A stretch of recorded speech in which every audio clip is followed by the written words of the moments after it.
వర్తమాన పరిస్థితులలో ద్విజాతి సిద్ధాంతం లేదంటే ద్విదేశ సిద్ధాంతం అన్నటువంటిది సాధ్యం కావట్లేదు. ఎందుకని? అమెరికా కూటమి లేదా రష్యా కూటమి ఏదో ఒకవైపు ఉండాలి. ఇప్పుడు చైనా రష్యా కూటమి వైపు ఉంది, అలాగే ఉత్తర కొరియా రష్యా కూటమి వైపు ఉంది, ఇరాన్ రష్యా కూటమి వైపు ఉంది, మిగతా దేశాలు అమెరికా కూటమి వైపు ఉన్నాయి. తటస్థంగా ఉన్నటువంటి దేశం భారతదేశం. ఇక్కడ ఇద్దరి వైపున కూడా అంటే ఇద్దరిని మిత్రులుగా కాకుండా ఇద్దరిని శత్రులుగా కాకుండా చూస్తున్నది భారతదేశం. ఇద్దరితో మిత్రత్వం, ఇద్దరితో శత్రుత్వం. ఆ శత్రుత్వం అయితే ఇద్దరితో కూడా చేయదు, ఇద్దరిని మిత్రులుగానే చూస్తుంది. ఒకే దఫా ఇద్దరితో మిత్రులుగా చూడాలంటే కొన్ని విషయాలను నిష్కర్షగా మాట్లాడాలి.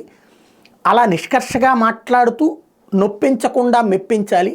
అలాంటి టాలెంటెడ్ పర్సన్ జైశంకర్ అంటూ అమెరికాకి సంబంధించినటువంటి విదేశాంగ మంత్రి ఆంటోనీ బ్లింకెన్ తాజాగా చేసిన ప్రకటన భారత విదేశాంగ విధానపు గొప్పతనమే కాకుండా భారత విదేశాంగ మంత్రి జైశంకర్ గొప్పతనాన్ని మరొకసారి ప్రపంచానికి పరిచయం చేసినట్టయింది.